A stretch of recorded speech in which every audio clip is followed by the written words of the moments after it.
The world first general purpose AI agent. General purpose AI agent කෙනෙක්. ඔව්. අද අපි කතා කරන්න යන්නේ general purpose AI agent කෙනෙක් ගැන. අපි chat GPT මිනි වගේ ඕනෑ තරම් chatbot ලා ගැන අහලා තිනවා. අපි අද කතා කරන්න යන්නේ ඒක ගැන නෙමෙයි. වෙනම දෙයක් ගැන. ඒ තමයි AI agent ලා.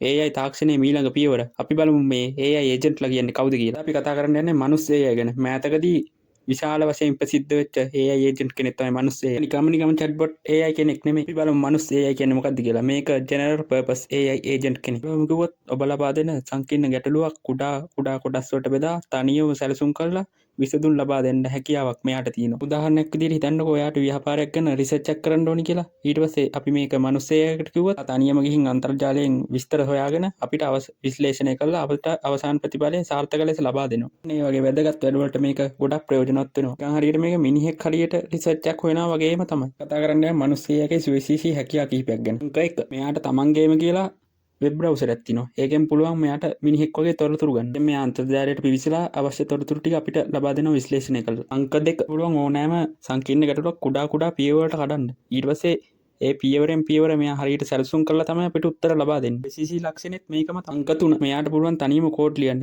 කෝඩ් ලියලා මෙයා ඒවා රන් කරලා බලලා ඒ වගේ වැරදිත් හදලා තමයි අපිට අවුට්පුට් එක දෙන්නේ. ඒ නිසා අනිත් කෝඩ් ලියන AI එක්ක බලද්දි මේක ගොඩක් සුවිශේෂී. බග් එහෙමත් ෆික්ස් කරලා තමයි අපිට කෝඩ් එක ලබා දෙන්නේ. ඒ නිසා කෝඩ් එක ඉතාමත් නිවැරදි. මේ මනුස්ස AI එක GA IA වැනි AI පරීක්ෂණවලදී ඉහළම ලකුණු ලබාගෙන තියෙනවා. අපිට මේක දැන් භාවිතා කරන්න පුළුවන්ද? අපි මේ ප්‍රශ්නෙට උත්තරය දෙන්නයි දෙයන්නේ. ඕම් මේක සියලුම දෙනාට විවෘත නැහැ. හැබැයි පුළුවන් manus.ai වෙබ් අඩවියට ගිහිල්ලා waiting list එකට එකතු වෙන්න පුළුවන්. ඒකට අපිට මේකෙන් මෘදුකාංග නිර්මාණ, විලඳ පොළ විශ්ලේෂණ, සංචාරක සැලසුම් වගේ ඕනෑම දෙයක් කරන්න අපිට හැකි වේවි. ආයෙත් කියනවා මනුස්ස AI කියන්නේ නිකන් chatbot AI කෙනෙක් නෙමෙයි. මෙයා AI agent කෙනෙක්. මේ වගේ AI තාක්ෂණය දියුණු වෙද්දී අපේ වැඩ ටිකෙන් ටික පහසු වෙනවා. එතකොට අපේ අනාගත රැකියාවලට කුමක් වෙයි? දැන් තියෙන සමහර සාම්ප්‍රදායික රැකියා නම් නැති වෙලා යයි.